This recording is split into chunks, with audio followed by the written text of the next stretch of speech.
السلام علیکم ورحمۃ اللہ وبرکاتہ نحمده ونصلی علی رسولہ الکریم اما بعد فاعوذ باللہ من الشیطان الرجیم بسم اللہ الرحمن الرحیم رب اشرح لی صدری ویسر لی امری واحلل عقدۃ من لسانی یفقهوا قولی الحمد للہ الذی کفانی وآوانی وأطعمني وسقاني والذي من علي فأفضل والذي أعطاني فأجزل الحمد لله على كل حال اللهم رب كل شيء ومليكه وإله كل شيء أعوذ بك من النار۔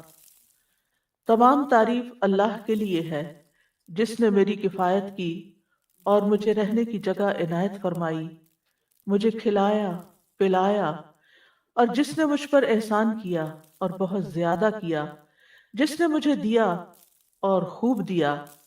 ہر حال میں اللہ ہی کی تعریف ہے۔ اے اللہ، اے ہر چیز کے رب اور اس کے مالک، اے ہر چیز کے معبود، میں آگ سے تیری پناہ چاہتا ہوں۔ اللہم صلی علی محمد وعلی آل محمد کما صلیت علی ابراہیم وعلی آل ابراہیم انک حمید مجید۔ اللہم بارک علی محمد وعلی آل محمد کما بارکت علی ابراہیم وعلی آل ابراہیم انک حمید مجید۔ آج ہم نعمتوں پر شکر گزاری کی دعاؤں کے بارے میں پڑھیں گے۔ اللہ تعالیٰ کا شکر ادا کرنا عبادت ہے جس کے ذریعے بندہ اپنے رب کا قرب حاصل کرتا ہے، اور عبادتوں کا مقصد بھی یہی ہے۔ یعنی ہم نماز کیوں پڑھتے ہیں، روزہ کیوں رکھتے ہیں، حج کیوں کرتے ہیں، قرآن مجید کیوں پڑھتے ہیں؟ تاکہ ہم اپنے رب کا قرب حاصل کر سکیں، اپنے رب کو راضی کر سکیں، اپنے رب کا شکر ادا کریں۔ تو جو شخص اللہ کا شکر ادا نہیں کرتا وہ حقیقت میں اللہ کی عبادت نہیں کر رہا۔ اللہ سبحانہ وتعالیٰ ہی اس بات کا مستحق ہے کہ اس کی تعریف کی جائے، اس کا شکر ادا کیا جائے، کیونکہ اسی نے ہمیں پیدا کیا، اسی نے ہمیں رزق دیا اور ہمیں طرح طرح کی نعمتیں عطا کی۔ وَمَا بِكُم مِّن نِّعْمَةٍ فَمِنَ اللَّهِ، اور تمہارے پاس جو بھی کوئی نعمت ہے وہ اللہ کی طرف سے ہے۔ تو ہر حال میں اللہ کی تعریف ہے، خوشحالی میں بھی اور تنگی میں بھی، آسانی میں بھی اور سختی میں بھی، ہر حال میں، صحت میں بھی اور بیماری میں بھی، ہر جگہ پر، اپنے گھر میں بھی اور گھر سے باہر بھی، ہر زمانے میں، ہمارے گزرے ہوئے زمانے میں بھی، حال میں بھی اور مستقبل میں، سب سے زیادہ تعریف اللہ ہی کی ہے، اس لیے کہ سب سے زیادہ احسانات اسی کے ہیں۔ جتنا اس نے ہمیں عطا کیا ہے، نوازا ہے، اتنا ہم پر کسی کا بھی احسان نہیں ہے۔ وَآتَاكُم مِّن كُلِّ مَا سَأَلْتُمُوهُ وَإِن تَعُدُّوا نِعْمَةَ اللَّهِ لَا تُحْصُوهَا، اور اس نے تمہیں ہر اس چیز میں سے دیا جو تم نے اس سے مانگی، اور اگر تم اللہ کی نعمت کو شمار کرنا چاہو شمار نہیں کر سکتے۔ ان الانسان لظلوم کفار، بلا شبہ انسان بڑا ظالم، بڑا ہی ناشکرا ہے۔ تو اللہ کے بندے دو طرح کے ہیں، ایک وہ جو اس کا شکر ادا کرتے ہیں، شکر گزار ہیں، اور دوسرے وہ جو ناشکرے ہیں۔ اللہ سبحانہ تعالیٰ کے نزدیک شکر پسندیدہ ہے اور ناشکرا پن قابل نفرت چیز ہے، سخت ناپسندیدہ۔ شکر گزار بندے اللہ کے محبوب ہیں اور ناشکرے بندے اللہ کے مبغوض ہیں۔ اس سلسلے میں ہم سب سے پہلے قرآنی دعا پر غور کریں گے، اور وہ ہے حضرت سلیمان علیہ السلام کی دعا۔ سورۃ النمل میں اللہ تعالیٰ ارشاد فرماتے ہیں، تو اس کی بات سے وہ ہنستے ہوئے مسکرا دیا اور کہنے لگا، اے میرے رب، مجھے توفیق دے کہ میں تیری ان نعمتوں کا شکر ادا کروں جو تو نے مجھ پر اور میرے والدین پر انعام کی ہیں، اور یہ کہ میں وہ نیک عمل کروں جس سے تو راضی ہو جائے، اور مجھے اپنی رحمت کے ساتھ نیک بندوں میں شامل کر لے، آمین۔ اس آیت میں سلیمان علیہ السلام کی خصوصی فضیلت کا ذکر کیا گیا ہے، جس میں وہ پوری تاریخ انسانی میں بالکل منفرد ہیں۔ کہ ان کی حکمرانی صرف انسانوں پر نہیں تھی بلکہ جنات، حیوانات، پرندے، حتیٰ کہ ہوا تک ان کی تابع فرمان تھی۔ ایک بار سلیمان علیہ السلام جنوں، انسانوں اور پرندوں پر مشتمل ایک لشکر لے کر ایک منظم فوج کے ساتھ روانہ ہوئے۔ راستے میں ان کا گزر ایک ایسی وادی پر ہوا جس میں چیونٹیاں رہتی تھی۔ تو ایک چیونٹی نے، جو چیونٹیوں کی سردار تھی، اس نے تمام چیونٹیوں کو مخاطب کر کے کہا، اے چیونٹیوں، دیکھو سلیمان اور اس کا لاؤ لشکر تمہارے سروں پہ پہنچ رہا ہے، لہٰذا جلد از جلد اپنے بلوں میں گھس جاؤ، ایسا نہ ہو کہ تم ان کے پاؤں کے نیچے پس جاؤ۔ تو سلیمان علیہ السلام چیونٹی کی اس بات پر ہنس پڑے، کیونکہ وہ چیونٹی کی صورتحال کو سمجھ چکی تھی کہ کیا ہونے والا ہے، اور چیونٹیوں کی احتیاط کی طرف رہنمائی اسی لیے وہ کر رہی تھی چیونٹی، تاکہ وہ اپنے آپ کو بچا سکیں۔ تو اس کی اپنی قوم کے ساتھ خیر خواہی، اس چیز نے بھی سلیمان علیہ السلام کو خوش کر دیا، تو وہ فتبسم ضاحکا، مسکراتے ہوئے ہنس پڑے، یعنی بہت ہی خوش ہو گئے، اور اللہ سبحانہ تعالیٰ کی نعمت کو محسوس کرنے لگے کہ کس طرح اللہ تعالیٰ نے ان کو ان کی زبان سجھا دی، ان کی آواز سنا دی۔ چیونٹی کی آواز کتنی ہوگی سوچئے، تو سلیمان علیہ السلام کی سماعت کتنی تیز ہوگی، اور پھر اس کی بات کو سمجھ جانا اور اس پر پھر ریاکٹ کرنا۔ حالانکہ پورا لشکر ساتھ تھا، کسی کو نہیں پتا چلا۔ جس بندے پہ اللہ نعمت کرے اور جس کو وہ سجا دے، جس کو وہ سکھا دے، یہ اللہ ہی کا فضل ہوتا ہے۔ تو اس موقع پر انہوں نے یہ دعا کی تھی کہ اے اللہ، مجھے اس نعمت کی شکر گزاری کرنے کی توفیق عطا فرما جو تو نے مجھے اور میرے والدین کو دی، اور یہ کہ میں نیک عمل کروں۔ یعنی شکر کیسے ادا کروں؟ نیک عمل کر کے، جس پر تو مجھ سے راضی ہو جائے، اور مجھے اپنی رحمت کے ساتھ جنت کی نعمتوں میں اپنے نیک بندوں کے ساتھ داخل کر لے۔ یہاں پر ہم دیکھتے ہیں کہ جو سلیمان علیہ السلام کا مسکرانا ہے، اس میں ضحک کا لفظ آیا ہے، کیونکہ بعض اوقات ناراضگی کی وجہ سے بھی مسکرایا جاتا ہے، خفگی والی مسکراہٹ بھی ہوتی ہے، جیسا کہ کعب بن مالک کے قصے میں آتا ہے کہ نبی صلی اللہ علیہ وسلم کے بارے میں وہ کہتے ہیں، تبسم تبسم المغضب، کہ رسول اللہ صلی اللہ علیہ وسلم مجھے دیکھ کر مسکرائے غصے والے کی طرح مسکرانا، یعنی غصے والا، جو متحمل حلیم شخصیات ہوتی ہیں وہ غصے کی حالت میں بھی مسکرا سکتی ہیں۔ تو وہ مسکراہٹ اس طرح کی مسکراہٹ نہیں ہوتی جو انتہائی خوشی کی مسکراہٹ ہوتی ہے۔ اسی طرح بعض اوقات انسان دوسرے کی تحقیر کرتے ہوئے بھی مسکراتا ہے، اس کو حقیر سمجھتے ہوئے۔ تو یہاں پر اسی لیے اللہ سبحانہ وتعالیٰ نے تبسم کے ساتھ ضاحکن کی قید لگائی ہے کہ یہ تبسم خوشی کا تھا، شکر گزاری کا تھا، اور ضحک ہوتا ہے چہرے کا کھل جانا اور خوشی سے دانتوں کا ظاہر ہو جانا۔ اس کے آگے ہوتا ہے قہقہا، آپ قہقہ نہیں لگا رہے تھے، یعنی ایک ہے صرف مسکرانا، اور ایک ہی کہ اتنا مسکرانا کہ پھر دانت بھی ظاہر ہو جائے۔ اور اسی لیے آپ دیکھیں کہ جو دانت مسکرانے میں، ہنسنے میں ظاہر ہوتے ہیں، ان کو ضواحک کہا جاتا ہے۔ تو سلیمان علیہ السلام ایک طرف تو چیونٹی کی دانش مندی پہ مسکرا رہے تھے، اس کی خیر خواہی پہ مسکرا رہے تھے، دوسری وجہ یہ کہ اپنی نیک نامی اور شہرت کی وجہ سے کہ چیونٹیاں تک جانتی تھی کہ سلیمان علیہ السلام ایک عادل بادشاہ ہیں، وہ جان بوجھ کر کسی پر زیادتی نہیں کرتے۔ ہاں، ان کو پتہ نہیں چلے گا تو اور بات ہے، پھر وہ تمہیں انجانے میں لتاڑ جائیں گے۔ اور اس سے انہیں اتنی حیرت ہوتی ہے کہ ہم سمجھتے ہیں کہ یہ چیونٹی ایک حقیر مخلوق ہے، جب کسی چیز کو چھوٹا بتانا ہوتا ہے نا تو ہم چیونٹی سے تشبیہ دیتے ہیں۔ چیونٹیوں میں بھی اللہ نے کتنی عقل سمجھ رکھی ہے، اور وہ دنیا میں ہونے والے ادھر ادھر کے جو اپنے آس پاس کے حالات ہیں ان سے واقف ہوتی ہیں کہ کیا ہو رہا ہے، وہ بھی بندوں پر پھر گواہ ہوں گی۔ یعنی بعض اوقات ہم چیونٹیوں کی موجودگی میں کچھ کام کر رہے ہوتے ہیں اور ہم کبھی بھی نہیں یہ سوچتے کہ یہ بھی ہمارے خلاف یا ہمارے حق میں گواہی دے سکتی۔ یہ تو آپ کو معلوم ہی ہے کہ جو شخص علم کی طلب رکھتا ہے، علم حاصل کرتا ہے، اس کے لیے چیونٹیاں دعائیں کرتی ہیں۔ اس کا مطلب یہ ہے کہ چیونٹیوں کو بتایا جاتا یا ان تک یہ علم جاتا ہے کہ فلاں اور فلاں جو ہے آج اس مجلس میں بیٹھا ہوا علم حاصل کر رہا ہے، لہٰذا اس کے لیے تم بھی دعا کرو۔ ہم گھر سے نکل آتے ہیں ہم تکلیف اٹھاتے ہیں، مشقت اٹھاتے ہیں، علم کے راستے میں نکلتے ہیں، فرشتے پر بچھاتے ہیں، چیونٹیاں دعائیں کرتی ہیں، سمندروں کی مچھلیاں تک دعائیں کرتی ہیں، جو لوگ علم کے راستے پر نکلتے ہیں، کیونکہ یہ معمولی اعزاز نہیں ہے، یہ بہت بڑی خوش قسمتی کی بات ہے، اور اس پر بھی اللہ کا شکر ادا کرنا چاہیے۔ تو دعا کیا ہے؟ رب اوزعنی ان اشکر نعمتک التی انعمت علی وعلی والدی، اے میرے رب مجھے الہام کر، مجھے توفیق دے۔ یہ دونوں معنی کیے جاتے ہیں وضع کے۔ وضع کا اصل معنی ہوتا ہے روکے رکھنا، سنبھالنا، قابو میں رکھنا۔ یعنی سلیمان علیہ السلام نے یہ دعا کی کہ اے میرے رب تو نے مجھے جو یہ فضیلت عطا کی ہے، جو نعمت عطا کی ہے کہ میں حشرات تک کی بولی سمجھ لیتا ہوں، ایسا نہ ہو کہ میں کہیں کسی غرور یا طغیانی میں مبتلا ہو جاؤں، بلکہ میری باغ تو اپنے ہاتھ میں رکھ اور مجھے شکر کے رستے پر ہی گامزن رکھ۔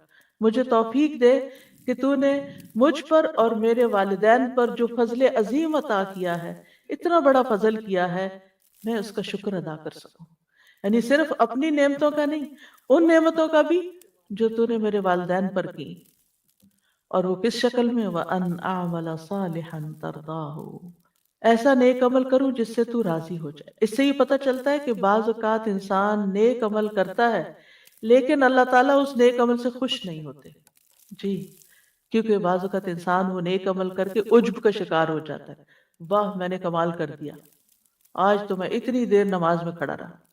بعض اوقات ہم اپنے قرآن پڑھنے پہ بڑا فخر کرنے لگتے ہیں، یا اور نیکیوں پہ ہم عجب کا شکار ہو جاتے ہیں۔ عجب ہوتا ہے خود پسندی، اپنا آپ بہت اچھا لگتا ہے، اپنی نیکیاں، اپنی چیزیں بہت، یعنی انسان بہت یعنی بھرا ہوا ہوتا ہے اپنے آپ سے ہی، کہ خود کو بڑی چیز سمجھنے لگتا ہے کسی نیکی کی وجہ سے۔ تو اللہ سبحانہ وتعالیٰ کو ایسا عمل پھر پسند نہیں آتا کہ جو صرف اپنی بڑائی ظاہر کرنے کے لیے ہو۔ بعض اوقات نیک عمل کیا جاتا ہے ریاکاری کے لیے، لوگوں کو دکھانے کے لیے۔ مسجد بنائی عالی شان، لیکن مقصد کیا تھا کہ میرا نام دنیا میں باقی رہے، میرے نام کی پٹی یہاں لگے، جو بھی آئے گا میرے مرنے کے بعد وہ دیکھے گا فلاں حضرت نے یہ مسجد بنوائی تھی۔ حالانکہ مسجد تو اس مقصد کے لیے بننی چاہیے تھی کہ لوگ اس پہ نماز پڑھیں اور اللہ تعالیٰ خوش ہو جائیں، راضی ہو جائیں۔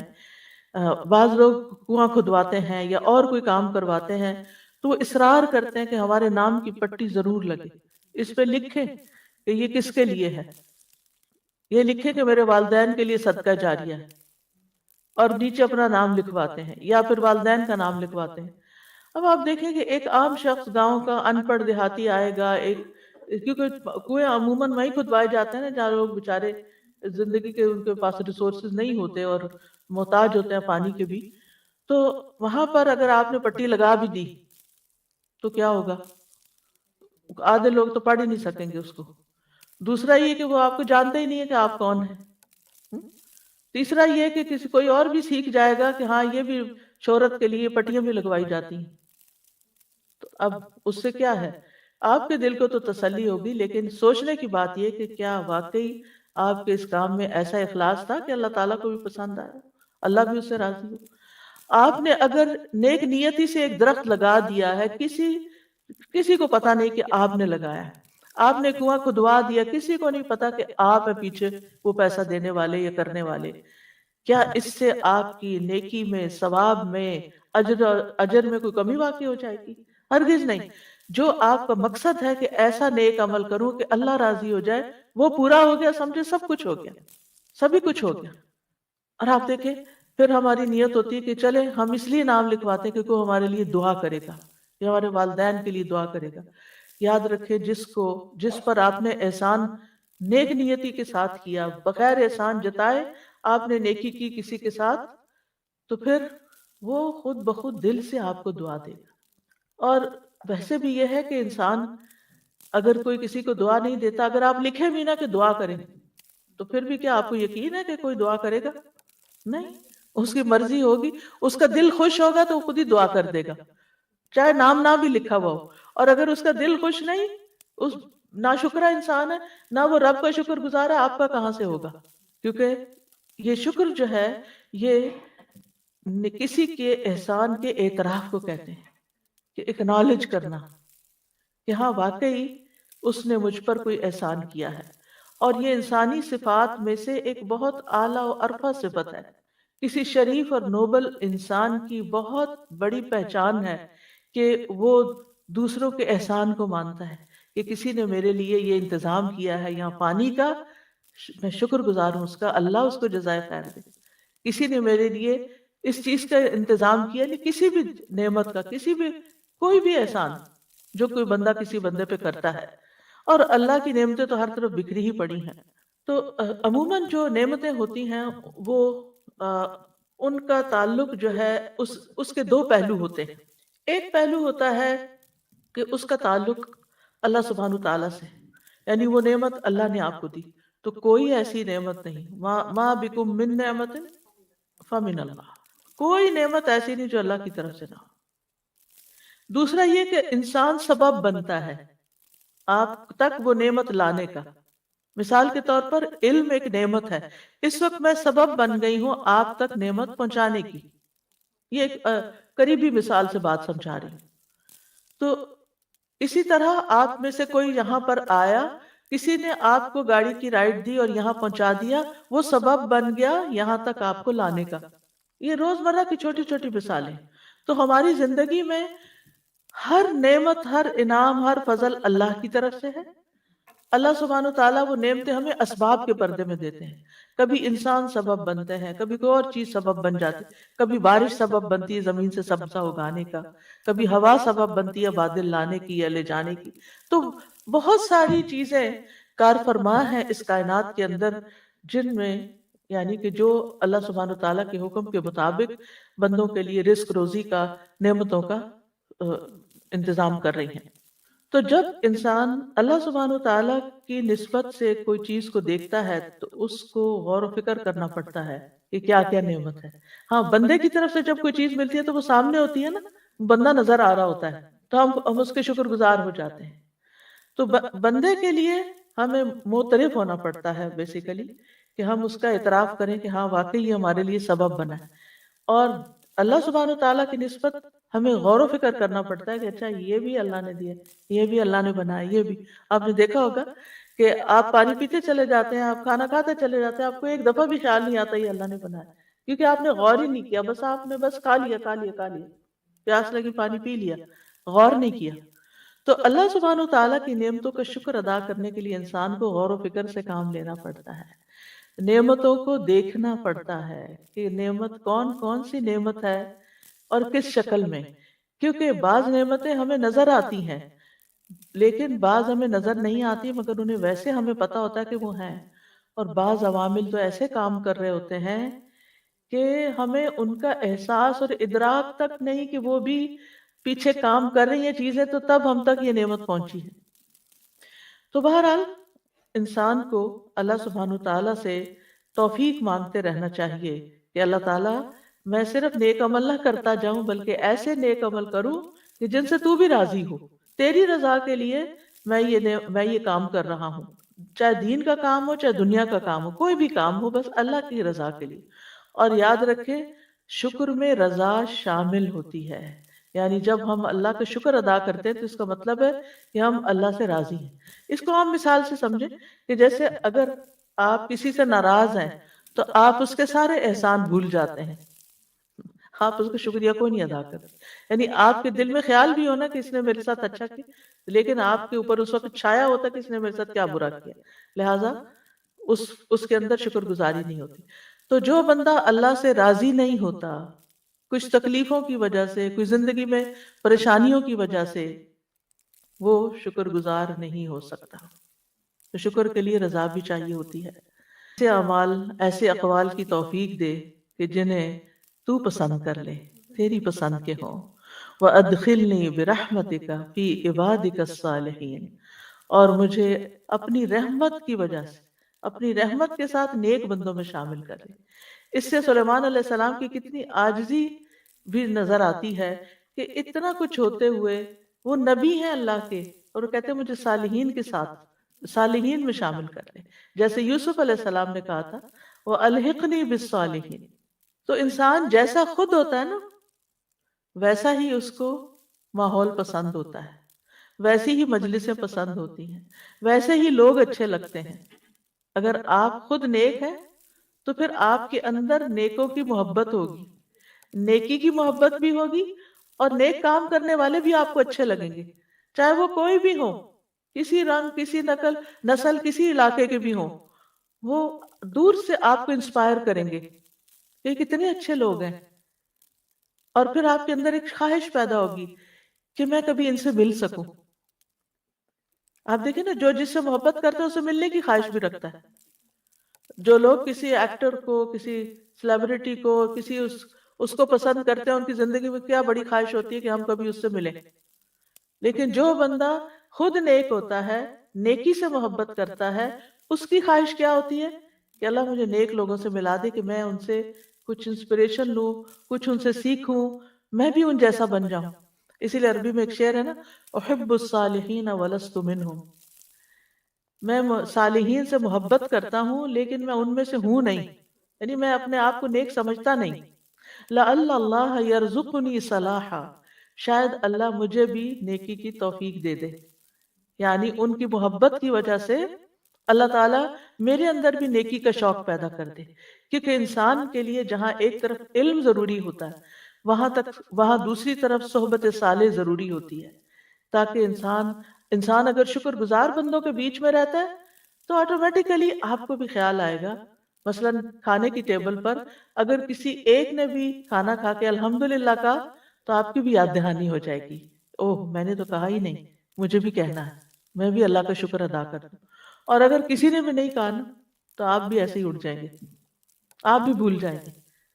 تو نیک لوگوں میں ہونے کا فائدہ یہ ہوتا ہے کہ جب انسان ان کو اچھے کام کرتے دیکھتا ہے تو انسان کے دل میں پھر نیکی کی خواہش پیدا ہو جاتی، نیکی کرنا آسان بھی ہو جاتی۔ تو ایک طرف علم حاصل کرنا خوش قسمتی کی علامت ہے، دوسری طرف اس علم کو عمل میں ڈھالنے کے لیے اچھا ماحول اور اچھی کمپنی کا ہونا بہت ضروری ہے۔ تو اس لیے بہت ہی جامع دعا ہے، اس دعا کو بھی ہمیں اپنی روزمرہ کی دعاؤں میں شامل کر لینا چاہیے۔ اس دعا کی اہمیت کا اندازہ اس بات سے لگائیں کہ اللہ سبحانہ وتعالیٰ نے اس دعا کو 2 بار قرآن مجید میں ذکر کیا ہے، ایک تو یہاں پر سورۃ النمل میں، اور دوسرے ایک اور سورۃ الاحقاف میں، جہاں صالحین یہ دعا مانگتے ہیں، اور سب صالح اور حقیقی معنوں میں جو نیک بندے ہوتے ہیں ان کے اندر اعتراف بھی ہوتا ہے دوسروں کے احسانات کا، خصوصاً اللہ تعالیٰ کے احسانات کا، اور اس پر وہ شکر بھی ادا کرتے رہتے ہیں۔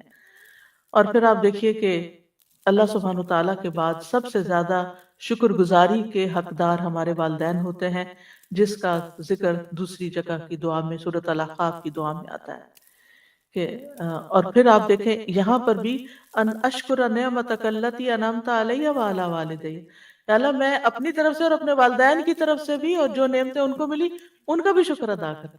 یعنی اس سے یہ پتہ چلتا ہے کہ انسان جب کوئی نیکی کرتا ہے تو اس میں اگر وہ اپنے والدین کو شامل کر لیتا ہے، اس نیکی میں والدین کو شامل کر لیتا ہے، یا والدین کی طرف سے بھی نیکی کرتا ہے، تو یہ بہت بڑے اعزاز کی بات ہوتی ہے۔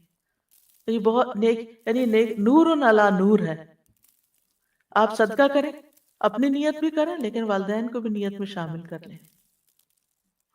پھر اسی طرح آپ مثلا کوئی بھی اچھا کام کرتے ہیں تو آپ کے دل میں یہ خواہش ہونی چاہیے کہ اللہ اس کا ثواب ہمارے والدین کو پہنچے، کیونکہ جو والدین کا شکر گزار نہیں ہوتا وہ کسی رشتے کا شکر گزار نہیں ہوتا، وہ کسی کا بھی خیر خواہ نہیں ہو سکتا، وہ کسی کے لیے بھی کھرا نہیں ہو سکتا، کسی کے لیے بھی مخلص نہیں ہو سکتا۔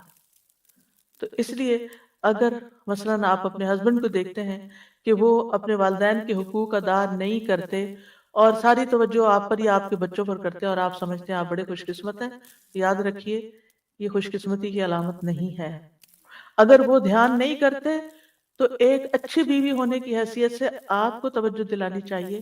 مثلا رمضان کا مہینہ ہے، آپ اپنے ہسبینڈ کو توجہ دلائیں کہ آپ اپنے والدین کے لیے کچھ کریں اس مہینے میں، یعنی ویسے تو ہر مہینے ہی کرنا چاہیے، ہر روز ہی کرنا چاہیے، لیکن خصوصاً رمضان میں ہمارے صدقات بڑھ جاتے ہیں، ہماری دعائیں بڑھ جاتی ہیں، ہماری نیکیاں بڑھ جاتی ہیں، تو ان میں ان کو بھی ساتھ شریک، تو ان نیکیوں میں ان کو بھی ساتھ شریک کرنا چاہیے، ان کی طرف بھی دھیان رکھنا چاہیے، جو زندہ ہوں، جو فوت ہو چکے ہوں۔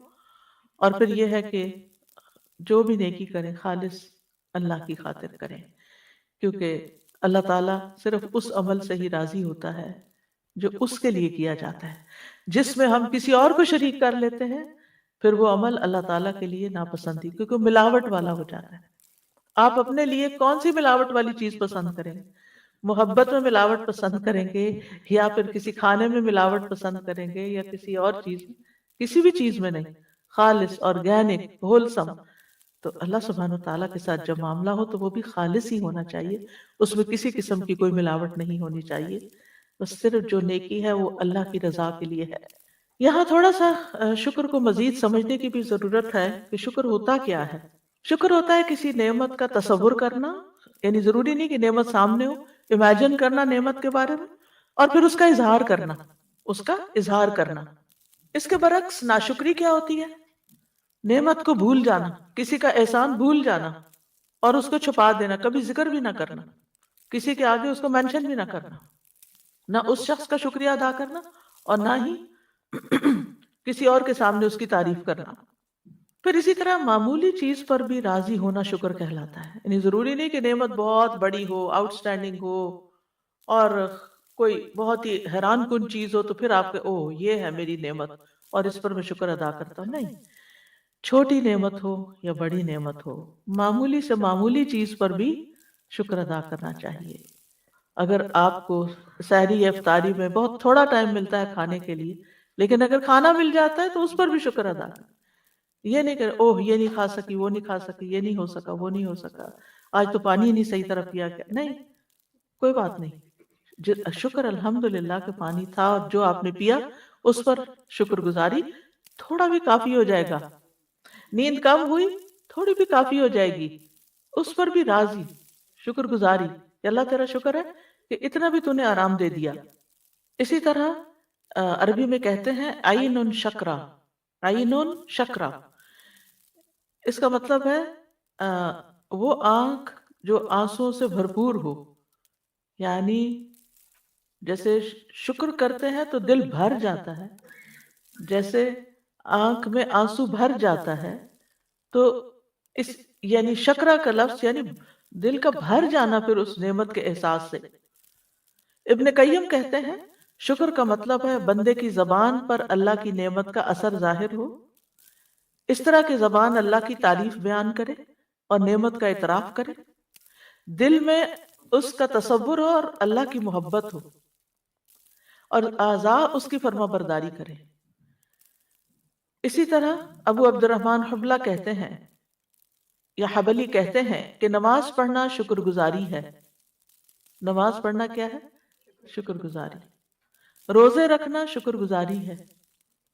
ہر خیر کا کام جو آپ اللہ کی رضا کے لیے کرتے ہیں وہ شکر گزاری ہے۔ شکر گزاری کا سب سے افضل کلمہ الحمدللہ ہے۔ اور اگر آپ دیکھیں تو آج کل ہمیں کتنی نعمتیں ملی ہوئی ہیں۔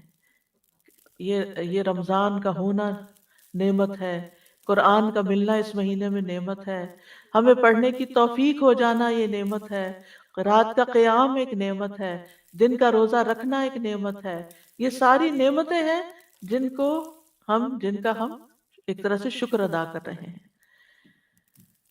کیونکہ نعمتیں صرف کھانے پینے کی حد تک محدود نہیں۔ کھانا کھا کے تو پھر بھی ہم الحمدللہ کہہ دیتے ہیں، لیکن الحمدللہ علی نعمت الاسلام، الحمدللہ علی نعمت القرآن، الحمدللہ علی نعمت رمضان، الحمدللہ علی نعمت القرآن، الحمدللہ علی نعمت القیام، الحمدللہ علی نعمت الدعاء، کہ اللہ نے ہمیں یہ ساری چیزیں سکھا دی اور ہمیں سب کچھ عطا کر دیا۔ ان سب پر بھی اللہ کا شکر، کیونکہ ہر سانس کے ساتھ ہمیں نعمت مل رہی ہے۔ ہمارے جسم کا رواں رواں اللہ کی نعمت ہے، تو روئے روئے کو شکر ادا کرنے کی ضرورت ہے۔ ابن قیم کہتے ہیں نعمتیں تین قسم کی ہیں، وہ نعمتیں جو بندے کو حاصل ہو چکی ہیں اور بندہ ان کو جانتا ہے، دوسری وہ نعمتیں جن کا بندہ منتظر ہوتا ہے کہ یہ نعمت مجھے مل جائے، مثلا اولاد کی نعمت ہے یا کوئی اور وہ ان کی امید رکھتا ہے۔ نمبر تین، ایسی نعمتیں کہ بندہ ان نعمتوں میں ہوتا ہے، انہیں استعمال کرتا ہے لیکن احساس ہی نہیں کرتا۔ نعمتیں ہیں چاروں طرف، احساس ہی کوئی نہیں، خیال ہی نہیں۔ تو بہرحال نعمت جو ہے وہ ایک آزمائش بھی ہے، ایک امتحان بھی ہے، لیبلونی ااشکر ام اکفر، کہ اللہ تعالیٰ مجھے آزما رہا ہے کہ میں اس پر شکر ادا کرتا ہوں یا ناشکری کرتا ہوں، کیونکہ نعمتیں امتحان کے لیے ملی ہیں، اور اسی لیے اللہ تعالیٰ نے کسی کو زیادہ دی کسی کو کم دی، زیادہ بھی امتحان ہے اور کم بھی امتحان ہے۔ اب ہونا کیا چاہیے کہ دنیا کے معاملے میں اپنے سے نیچے والے کو دیکھیں اور دین کے معاملے میں اپنے سے اوپر والے کو دیکھیں، تو آپ نعمتوں کا شکر ادا کر سکیں گے، اور یہ ایک بہت بڑی نیکی ہے، اور اس نیکی کو کرنے کے لیے بڑا ضروری ہوتا ہے کہ انسان اپنی سوچوں کی حفاظت کرے، اپنے ذہن کی حفاظت کرے، اپنے خیالات کی حفاظت کرے کہ وہ منفی سائڈ پر نہ جائیں، یعنی نیگیٹو تھنکنگ نہ ہو۔ یہ شکر گزاری کی سب سے بڑی قاتل ہے۔ ایسی باتیں سوچا کریں انسانوں کے بارے میں بھی، چیزوں کے بارے میں بھی، جگہوں کے بارے میں بھی، کہ آپ کے اندر شکر کے احساسات ابلنے لگے، یعنی دل شکر سے بھر جائے۔ اب آپ دیکھیے کہ دل کی نا کچھ غذائیں ہیں، جیسے ایمان ہے، علم ہے، تقوی ہے، اسی طرح شکر بھی ہے۔ سوچئے جس دل میں ہر روز شکر آئے گا وہ کیسے اداس رہے گا، کیونکہ اس کے پاس تو خوش ہونے کے لیے کوئی نہ کوئی احساس اور خیال اندر موجود ہے، اسے تو کوئی نعمت نظر آ رہی ہے اور اسے دیکھ دیکھ کے خوش ہو رہا ہے۔ مثلا اولاد نعمت ہوتی ہے نا، چھوٹے چھوٹے معصوم بچے، لیکن اگر آپ کے اوپر کوئی پریشانی ہوتی ہے تو آپ کیا کرتے ہیں؟ ان کی طرف دیکھتے بھی نہیں، وہ آپ کو بلا رہے ہیں، وہ اپنی معصوم باتیں کر رہے ہیں، آپ کے کان ہی بند ہیں، آپ کی آنکھیں ہی نہیں دیکھ رہی، آپ کا دل محسوس ہی نہیں کر رہا کچھ۔ یہ ناشکری ہے۔ اس نعمت کو دیکھیں، جس لمحے آپ نعمت کو پہچاننے لگیں گے آپ کے دل میں شکر آنے لگے گا، اور جو جو شکر آتا جائے گا آپ کی پریشانیاں اور وریز اور تکلیفیں اور دکھ اور دل کے غم اور اداسیاں اور ڈپریشن وہ باہر نکلنے لگے گا۔ شکر سب سے بڑا علاج ہے ڈپریشن کا، لیکن اس کے لیے اپنی سوچ کو درست کرنے کی ضرورت ہوتی ہے۔ اور یاد رکھیے اللہ کی نعمتوں پر شکر ادا کرنا فرض ہے، اور یہ وہی ادا کرتا ہے جو ان کی قدردانی کرتا ہو، جو ان کو دیکھ سکتا ہو، جو ان کو سن سکتا ہو، جو انہیں محسوس کر سکتا ہو۔ ہمارے لیے سب سے بڑی نعمت اسلام ہے، دین ہے۔ الیوم اکملت لکم دینکم واتممت علیکم نعمتی ورضیت لکم الاسلام دینا۔ آج کے دن میں نے تمہارا دین تمہارے لیے مکمل کر دیا اور تم پر اپنی نعمت پوری کر دی اور تمہارے لیے اسلام کو بطور دین پسند کر لیا۔ یہ بہت بڑی نعمت ہے کہ اللہ نے ہمیں مکمل دین دیا ہے جو زندگی کے ہر معاملے میں ہماری رہنمائی کرتا ہے۔ اگر آپ قرآن مجید کو غور سے پڑھنا شروع کر دیں، سننا شروع کر دیں، تو حیرت ہوتی ہے۔ یعنی آج کل الحمدللہ عام دنوں سے کچھ نسبتاً زیادہ سننے کا موقع مل رہا ہے۔ میری عادت ہے کہ میں صبح اٹھتے ہی سب سے پہلے قرآن کی تلاوت کا بٹن آن کر دیتی ہوں اور باقی کام پھر بعد میں۔ تو وہ ساتھ ساتھ اور اتنا سکون کا وقت ہوتا ہے، سحری کا وقت، سکوت کا، کہ اس میں تلاوت سننا اور آیات کے اوپر غور کرنا، اور کبھی کسی جہد سے اور کبھی کسی کی، ایک عجب دل کو سرور دیتا ہے۔ دوسری طرف قیام رات کو، یعنی رات کو سونے سے پہلے قیام، اور قیام میں بھی بعض آیات اس طرح سٹرک کرتی ہیں کہ حیرانی ہوتی ہے، اچھا یہ بات بھی قرآن میں لکھی، حالانکہ بیسیوں بار تو کہہ سکتے ہیں، سینکڑوں نہیں کہہ سکتے شاید، لیکن بیسیوں بار تو ہم ان آیات کو پڑھ ہی چکے ہوتے ہیں، لیکن اس وقت سمجھ ہی نہیں آتی ہم کیا پڑھ رہے ہیں۔ تو ماحول کے بدلنے سے، وقت کی تبدیلی سے ہماری سوچ میں تبدیلی واقع ہو جاتی ہے، ہمارے اینگل بدل جاتے ہیں، اور اسی طرح قرآن کا فہم اور سمجھ بھی بدلتا جاتا ہے، اور اس سے انسان کے اندر ایک عجب طرح کی لذت اور ایک سرور انسان کو نصیب ہوتا ہے۔ اور پھر جب آپ اپنی ڈیلی تلاوت کرتے ہیں تو اس میں بھی آپ دیکھیے کہ چونکہ آپ روزے سے ہوتے ہیں نا، تو جب خالی پیٹ ہوتا ہے نا تو پھر آپ کا ذہن زیادہ بہتر کام کر رہا ہوتا ہے، توجہ پھر آپ کی اس طرف ہو جاتی ہے اور آپ کو غور و فکر کا زیادہ موقع مل جاتا ہے۔ تو بہرحال قرآن و سنت کی جو تعلیمات ہیں وہ بھی ہمارے لیے نعمت ہے، اگر ہم ان سے تعلق قائم رکھیں، ان کو سمجھیں کہ قرآن کیا کہہ رہا ہے۔ ہم نے زندگی میں اتنی کتابیں پڑھ ڈالی، ہمیں نہ پتا ہو کہ قرآن کیا کہتا ہے، یہ کتنی محرومی کی بات ہے، پھر دنیا میں بھی محرومی، آخرت میں بھی محرومی۔ تو یہ تعلیمات نعمت ہے۔ اللہ تعالیٰ فرماتے ہیں وَاذْكُرُوا نِعْمَتَ اللَّهِ عَلَيْكُمْ وَمَا أَنزَلَ عَلَيْكُمْ مِنَ الْكِتَابِ وَالْحِكْمَةِ، اللہ کے اس احسان کو یاد رکھو جو اس نے تم پر کیا ہے اور جو تم پر کتاب و حکمت نازل کی ہے، اس احسان کو یاد رکھو، یہ نعمت ہے، اس پر شکر ادا کرو۔ پھر رسول کا بھیجا جانا نعمت ہے۔ لقد من اللہ علی المؤمنین اذ بعث فیہم رسولا من انفسہم، بلا شبہ اللہ نے مومنوں پر بہت بڑا احسان کیا ہے کہ ان کے درمیان انہی میں سے ایک رسول مبعوث فرمایا ہے۔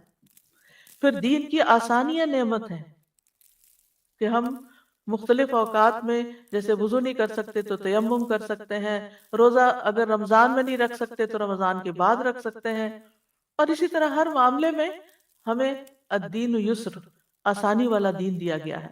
اور جہاں اللہ سبحانہ وتعالیٰ سورۃ المائدہ کی آیت نمبر 6 میں جنابت کی حالت میں غسل کا حکم دیتے ہیں، اور پھر یہ کہ اگر پانی نہ پاؤ تو مٹی کے سے تیمم کر لو، تو آخر میں اللہ تعالیٰ فرماتے ہیں اللہ نہیں چاہتا کہ تم پر کوئی تنگی کرے، لیکن وہ چاہتا ہے کہ تمہیں پاک کرے اور تاکہ تم پر اپنی نعمت پوری کرے، تاکہ تم شکر ادا کرو۔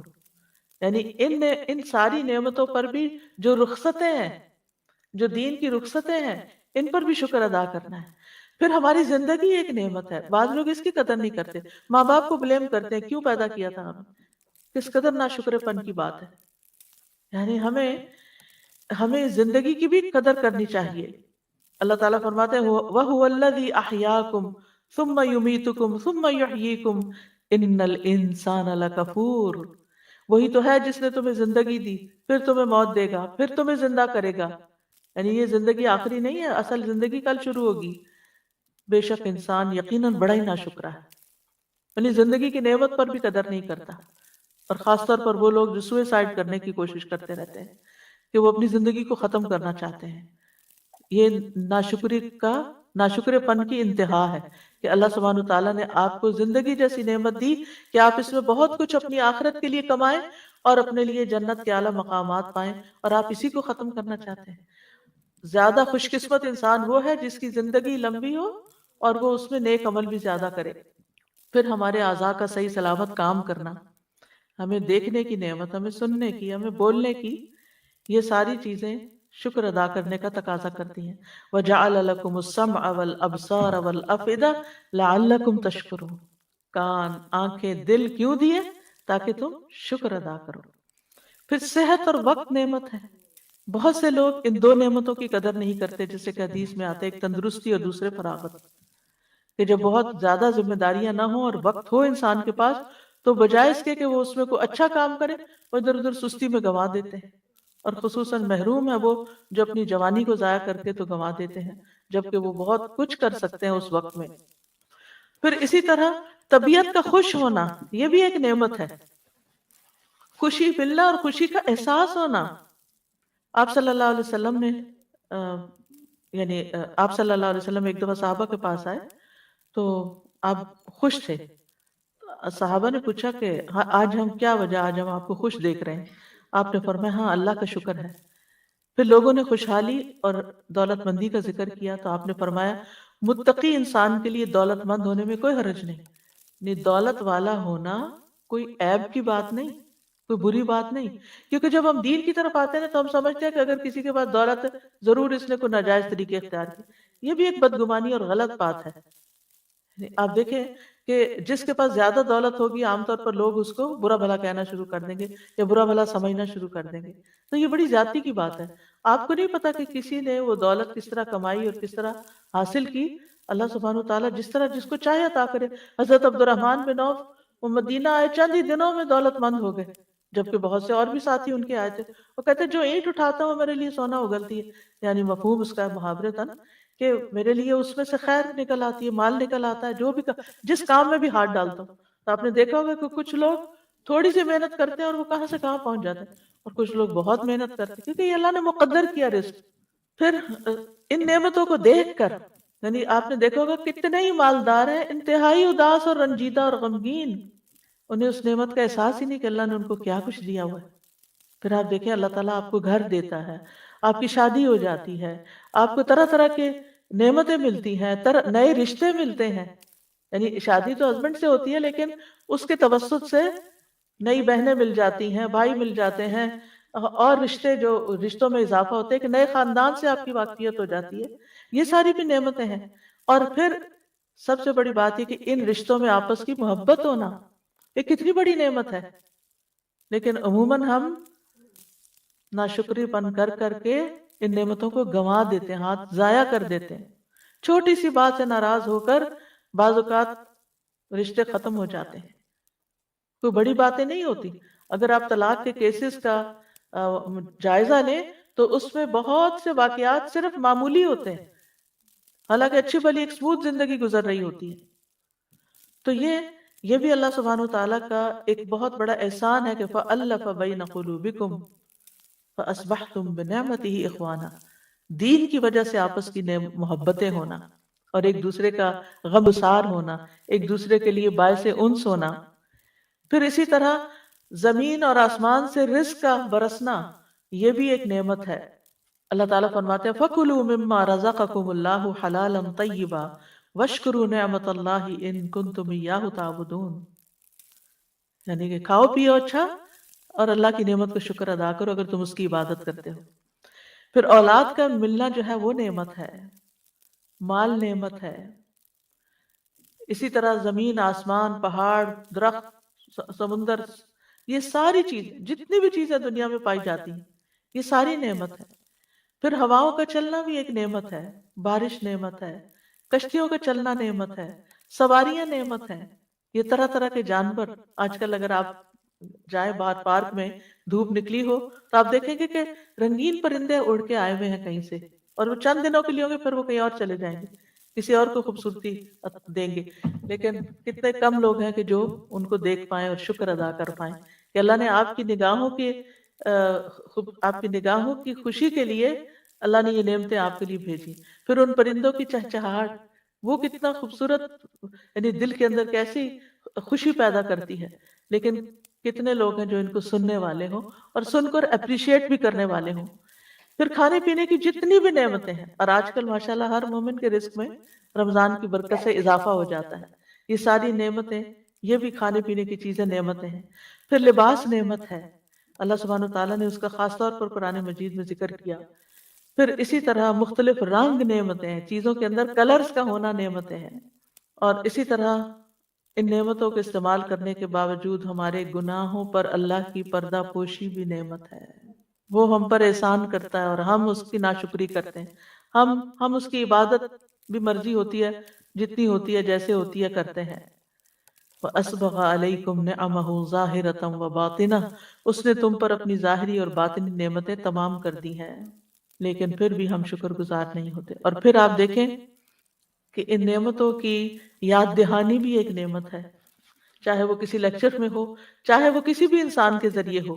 ابن قیم کہتے ہیں اللہ کی باریک ترین نعمتوں میں سے ایک نعمت ہے جو اکثر ذہن میں نہیں آتی، کہ ایک شخص اپنا دروازہ بند کر لیتا ہے اور اللہ اس کے پاس ایسے لوگ بھیج دیتا ہے جو اس کا دروازہ کھٹکھٹاتے ہیں، وہ اس سے کچھ کھانا مانگتے ہیں تاکہ اس کو بتائیں کہ اللہ نے اس کو یہ نعمت دے رکھی ہے.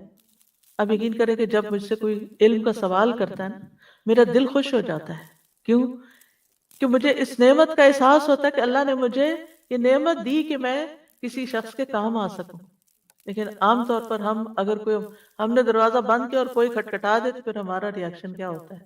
ہم یہ تھوڑی سوچتے ہیں کہ ہمارے پاس یہ نعمت تھی تو ہم دینے کے قابل ہوئے، ہم تو احسان جتانا شروع کر دیتے ہیں، یعنی شکر کی طرف خیال نہیں جاتا.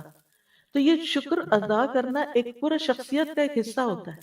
دو طرح کے لوگ ہوتے ہیں، ایک معترف اور غیر معترف. معترف وہ ہوتے ہیں جو اعتراف کرتے ہیں، اکنالج کرتے ہیں، ہے میرے پاس، ہے میرے پاس. اور دوسرے وہ ہوتے ہیں کچھ بھی نہیں میرے پاس، کچھ نہیں، کچھ نہیں. ایک خوشحال ہے اور دوسرا بدحال ہے. یہ بدحالی اپنی سوچ کا نتیجہ ہے، ورنہ اگر گننے لگے وَإِن تَعُدُّوا نِعْمَةَ اللَّهِ لَا تُحْصُوهَا، اللہ کی نعمتوں کو گننا شروع کر دو، گن ہی نہیں سکتے، ان گنت نعمتیں ہیں. اب شکر ادا کرنا کس کے فائدے کے لیے؟ اپنے فائدے کے لیے. اور دوسرا یہ کہ اللہ تعالیٰ کو بہت پسند ہے. ان تشکروا یرضہ لکم، اگر تم شکر ادا کرو وہ تمہارے لیے پسند کرتا ہے. اللہ تعالیٰ کا اپنا نام شاکر ہے، قدردان ہے. بندوں کی عبادت کا جو نیک کام کرتے ہیں ان کا اعتراف کرتا ہے. انہ غفور شکور، شکور اللہ تعالیٰ کی صفت ہے. مطلب یہ ہے کہ اللہ تعالیٰ بندوں کی چھوٹی سی بھی شکر گزاری پر، عبادت پر بڑا اجر عطا کر دیتا ہے. اللہ تعالیٰ راضی ہو جاتا ہے. مثلا بندہ اگر پانی کا ایک گھونٹ پی کر الحمدللہ کہتا ہے، اللہ تعالیٰ اس بندے سے خوش ہو جاتا ہے. اللہ تعالیٰ کو خوش کرنے کے لیے کوئی پہاڑ توڑنے کی ضرورت نہیں ہے. بیٹھے بیٹھے، لیٹے لیٹے، خاموشی سے صرف سوچ میں نعمت کو یاد کر کے شکر ادا کرے. منہ سے بھی اگر کچھ نہیں بولا، صرف دل احساس سے بھر گیا، اللہ اس سے بھی راضی ہو گیا. اور پھر یہ کہ نہ صرف یہ کہ وہ نیکی کی قدر کرتا ہے، بلکہ ان نیکیوں پر بعض اوقات لامحدود نعمتیں عطا کرتا ہے. اور پھر ملائے اعلیٰ میں فرشتوں کی، سردار فرشتوں کی مجلس میں ایسے بندوں کا ذکر کرتا ہے، ان کی تعریف کرتا ہے. ایک کام پر 10 گنا، 100 گنا، 700 گنا، انگنت گنا بدلہ عطا کرتا ہے. پھر بھی ہم شکر نہیں کریں گے.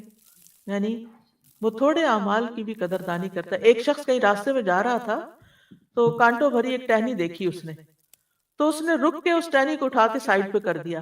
اللہ تعالیٰ نے اس کی اس نیکی کی بھی قدر کی اور اس کو بخش دیا، اس کے گناہ بخش دیے. اسے بندوں کا احساس ہے کہ دوسروں کو تکلیف نہ ہو. یہ جاتے جاتے رک گیا اور رک کے اس نے کانٹے ہٹا دیے راستے سے. اتنا قدردان ہے اللہ تعالیٰ. پھر اس کے بعد آپ دیکھیں کہ انبیاء علیہ السلام بھی سارے کے سارے شکر گزار تھے. ان کے اندر شکر گزاری کی کیفیت تھی. ابراہیم علیہ السلام کے بارے میں آتا ہے شاکرا لانعمہ، وہ اللہ کی نعمتوں پر بڑے شکر گزار تھے. نبی صلی اللہ علیہ وسلم بڑے شکر گزار تھے. رات کو جب قیام کرتے اور آپ کی پنڈلیاں پھول جاتی، آج کل آپ سب کو احساس ہوگا کہ کچھ نہ کچھ تو پاؤں سب کے سوج ہی جاتے ہیں، تو پاؤں میں تھکاوٹ ہو جاتی، پاؤں درد کرنے لگتے ہیں لمبے قیام سے، جہاں خاص طور پر لمبی تراویحیں ہوتی ہیں. تو اس میں آپ دیکھیں کہ نبی صلی اللہ علیہ وسلم کے تو روز کا معمول تھا. ہم تو صرف رمضان میں قیام کرتے ہیں، تراویح پڑھتے ہیں. نبی صلی اللہ علیہ وسلم تو عام دنوں میں لمبا قیام کرتے تھے اور آپ کے پاؤں پھول جاتے تھے. تو جب آپ سے کہا گیا کہ آپ کیوں اپنے آپ کو اتنا تھکاتے ہیں، تو آپ نے فرمایا افلا اکون عبدا شکورا، کیا میں اللہ کا شکر گزار بندہ نہیں بنوں؟ پھر اسی طرح ملائکہ بڑے شکر گزار ہیں. جبریل علیہ السلام بھی بہت شکر گزار ہیں. جبریل علیہ السلام نے معراج کی رات نبی صلی اللہ علیہ وسلم کو جب دودھ اور شراب پیش کی تو آپ نے دودھ لیا تو اس پر انہوں نے کہا الحمدللہ الذی ہداک للفطرہ، کہ اللہ کا شکر ہے جس نے فطرت کی طرف آپ کی رہنمائی کی. پھر آپ دیکھیں کہ ساری کائنات جو تسبیح کرتی ہے وہ بھی ایک طرح سے اللہ تعالیٰ کا شکر ادا کر رہی ہے. اور اسی طرح وَلَهُ الْحَمْدُ فِي السَّمَاوَاتِ، اللہ کی تعریف ہوتی ہے آسمانوں میں، والارض اور زمین میں. یہ کون کرتا ہے؟ یہ ساری مخلوق کر رہی ہے. وَعَشِيًّا وَحِينَ تُظْهِرُونَ، اور پچھلے پہر اور جب تم ظہر کے وقت میں داخل ہوتے اس وقت بھی. پھر قرآن مجید میں ہمیں عبادت کے ساتھ شکر ادا کرنے کا حکم دیا گیا ہے. وَعْبُدُوهُ وَاشْكُرُوا لَهُ إِلَيْهِ تُرْجَعُونَ. ابن قیم کہتے ہیں دین کی بنیاد 2 قاعدوں پر ہے، ذکر اور شکر. اور اس کے ساتھ وہ یہ آیت دلیل کے طور پہ پیش کرتے ہیں فَاذْكُرُونِي أَذْكُرْكُمْ وَاشْكُرُوا لِي وَلَا تَكْفُرُونَ. اس میں ذکر اور شکر کا ذکر ہے. ابن تیمیہ کہتے ہیں بندہ ہمیشہ اللہ کی طرف سے یا تو نعمت میں ہوتا ہے جو کہ شکر کی محتاج ہے، یا وہ گناہ میں ہوتا ہے جس میں استغفار کی ضرورت ہے. اور یہ دونوں چیزیں بندے کے لیے ان امور میں سے ہیں جو بندے کے ساتھ ہمیشہ لازم رہتی ہیں. یعنی یا تو نعمت انجوائے کر رہا ہوتا ہے یا پھر کوئی کام کر رہا ہوتا ہے اور اس سے کوئی غلطی ہو جاتی ہے، کہیں استغفار کرتا ہے اور کہیں شکر ادا کرتا ہے. اور اس طرح انسان ہر وقت اللہ کی نعمتوں اور احسانات میں چل پھر رہا ہوتا ہے. پھر قرآن مجید میں یہ بھی بتایا گیا کہ دن اور رات کا یہ جو نظام ہے اس کا مقصد بھی کیا ہے کہ لوگ شکر گزار ہوں. وَهُوَ الَّذِي جَعَلَ اللَّيْلَ وَالنَّهَارَ خِلْفَةً، اللہ نے رات اور دن ایک دوسرے کے پیچھے آنے والے بنائے. لمن اراد ان یذکر او اراد شکورا، ہر اس شخص کے لیے جو چاہے کہ شکر ادا کرے یا نصیحت حاصل کرے یا شکر ادا کرے. اور نعمتوں کے دیے جانے کا مقصد بھی یہی ہے. اور جو شکر ادا کرتے ہیں اور اس پر اللہ کی تعریف بیان کرتے ہیں، قیامت کے دن بہترین بندے ہوں گے جو کثرت سے اللہ کے تعریف کرنے والے ہیں. اور قیامت کے دن نعمتوں کی شکر گزاری کا سوال بھی ہوگا کہ جو نعمتیں تمہیں دی تھی تم نے پھر کیا کیا تھا. جیسے وہ ایک قاری قرآن کو، سخی شخص کو اللہ تعالیٰ اپنے احسانات یاد کرائے گا اور پوچھے گا پھر تم نے کیا کیا یہ سب کچھ پا کر. تو کہے گا میں نے تیرے راستے میں دیا، میں نے قرآن پڑھا. پر اس کا انجام تو جو ہوگا سو ہوگا. لیکن مطلب یہ ہے کہ قیامت کے دن وَلَتُسْأَلُنَّ يَوْمَئِذٍ عَنِ النَّعِيمِ، نعمتوں کے بارے میں پوچھا جائے گا کہ تم نے شکر ادا کیا کہ نہیں. تو نعمت پر الحمدللہ کہنا اور کثرت سے الحمدللہ کہتے رہنا، جو بھی نعمت کا خیال آئے، یہ دراصل شکر ادا کرنا ہے۔ آدم علیہ السلام کے پہلے الفاظ جو منہ سے نکلے تھے، پہلے لفظ جو انہوں نے بولے وہ الحمدللہ تھے۔ جب ان کی روح ڈلی تو روح ناک تک پہنچی تو چھینک آ گئی، تو اللہ تعالیٰ نے ان کو الحمدللہ کہنا سکھایا۔ اسی طرح دنیا سے جاتے ہوئے مومن کے الفاظ کیا ہوتے ہیں؟ حدیث میں آتا ہے کہ مومن کی جان اس کے دونوں پہلوؤں سے نکل رہی ہوتی ہے، اور اس حال میں وہ اللہ کی تعریف کر رہا ہوتا ہے، شکر ادا کر رہا ہوتا ہے۔ جنت میں داخلے پر ایمان والے شکر ادا کریں گے، الحمدللہ الذی ہدانا لہذا، اور جنت میں پہنچ کر وآخر دعوانا ان الحمدللہ رب العالمین۔ تو یاد رکھیے، یہ شکر کا فائدہ خود ہم ہی کو پہنچتا ہے، اللہ تعالیٰ کی رضامندی حاصل ہوتی ہے، نعمتوں میں اضافہ ہوتا ہے۔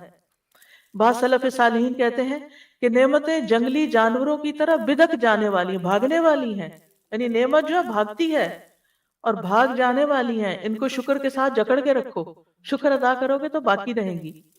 حسن بصری کہتے ہیں کہ اللہ جن نعمتوں سے چاہتا ہے فائدہ پہنچاتا ہے، اگر ان نعمتوں کا شکر ادا نہ کیا جائے تو اللہ ان کو عذاب میں تبدیل کر دیتا ہے۔ یہی وجہ ہے کہ وہ شکر گزاری کو سلف صالحین محافظ کا نام دیتے تھے، کہ یہ موجودہ نعمتوں کی حفاظت کرتی ہے اور باقی نعمتوں کو کھینچ لانے والی ہے، یعنی جو ہیں وہ بھی رہیں گی اور بھی آ جائیں گی۔ اور شکر گزار کو بلند مقام کیا ملتا ہے؟ جیسے روزہ دار صبر کرنے والا روزہ دار ہوتا ہے، ایسے کھا کر شکر ادا کرنے والے کو بھی ایسے ہی اجر مل جاتا ہے۔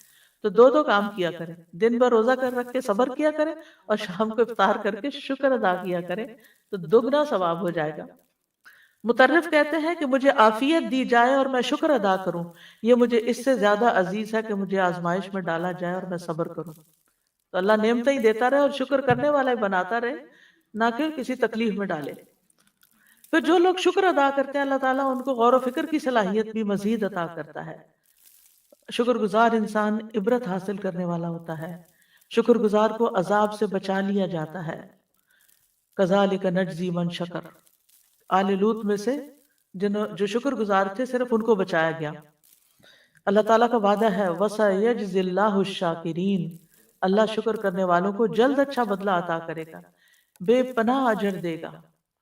یعنی الحمدللہ کہنا میزان کو بھر دیتا ہے، سبحان اللہ۔ اور جب بندہ الحمدللہ کثیرہ کہتا ہے تو اللہ تعالیٰ فرماتا ہے میرے بندے کے لیے میری بہت زیادہ رحمت لکھ دو، کیونکہ اس نے کہا الحمدللہ کثیرہ، بہت زیادہ اللہ کی تعریف، بہت زیادہ شکر، کیونکہ دل بھرا ہوا ہے اس کا اللہ کی نعمت کے احساس سے۔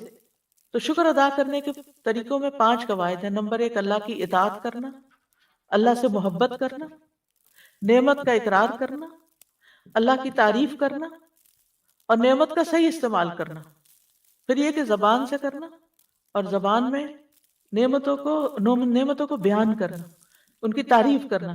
سبحان اللہ، کتنا پیارا اورنج ہے، کتنی اچھی خوشبو ہے، کتنا اچھا ذائقہ ہے۔ اور اگر نہ بھی اچھا ذائقہ نکلے تو یہ نہیں کہنا کہ بہت ہی خراب ہے، بس کہنا الحمدللہ، اس میں بھی کوئی حکمت ہوگی کہ اس طرح کا ذائقہ ہے اس کا۔ یعنی ہر چیز کا ایک پازیٹیو سائیڈ لینا۔ جو بھی کوئی نعمت ملے، ایک تو ہے کہ ہر وقت ہی نعمتیں ہیں، لیکن کوئی نئی نعمت ملے تو خاص طور پر اللہ تعالیٰ کی حمد و ثنا بیان کریں۔ اور شکر کے بہترین کلمات تو پھر الحمدللہ ہی ہوتے ہیں، اور صرف زبان سے نہیں الحمدللہ، بلکہ دل کو بھی ساتھ شامل کر لیں، دل کو بھی۔ اور نعمتوں کو یاد رکھیں، احسانات کو یاد رکھیں، بھولیں نہیں۔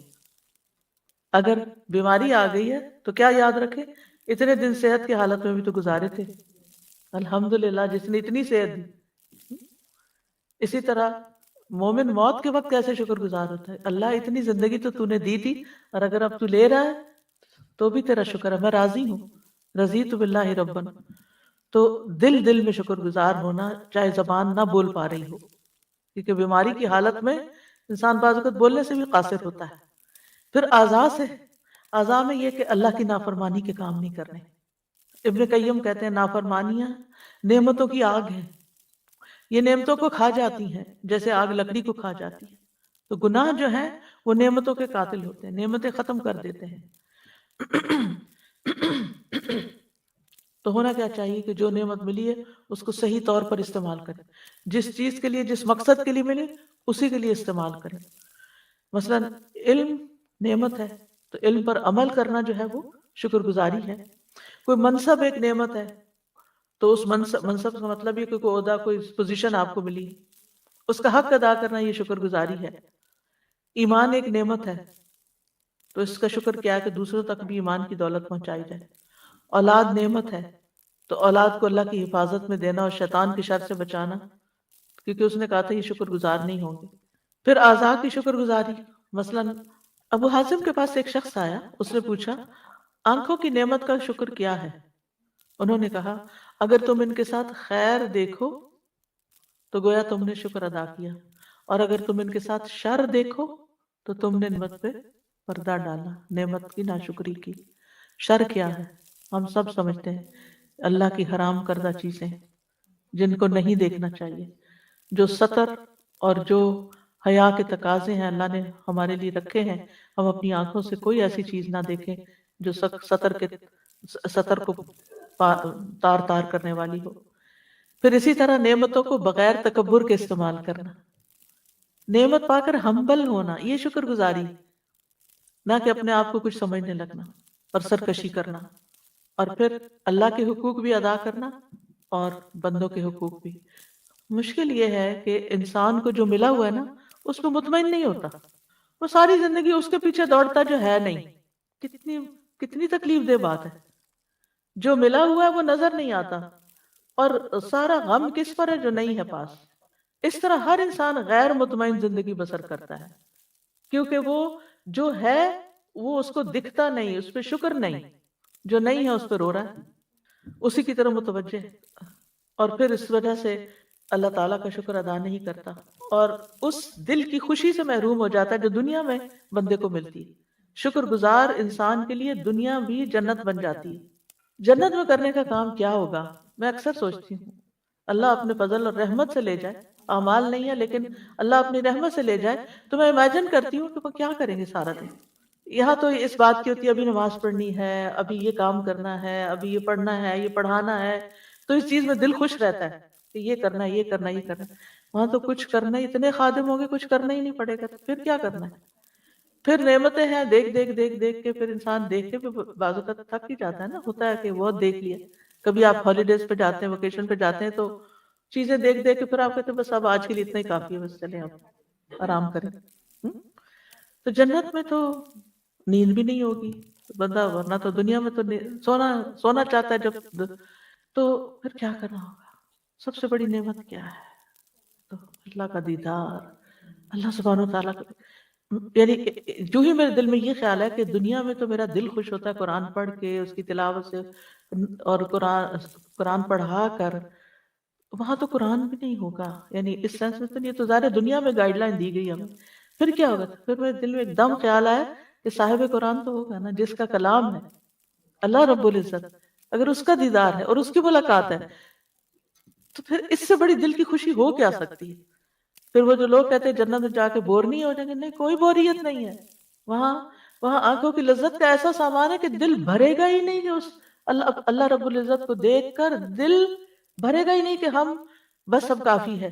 دنیا کی ہر نعمت جس سے آپ جتنی بھی محبت کرتے ہو، ایک وقت آتا ہے کہ آپ اس سے تھک جاتے ہیں، وہ آپ کے لیے بوجھ بن جاتی ہے وہ چیز، یعنی خوشی کی بھی انتہا ہے نا دنیا میں، لیکن جنت میں خوشی کی انتہا کوئی نہیں ہے۔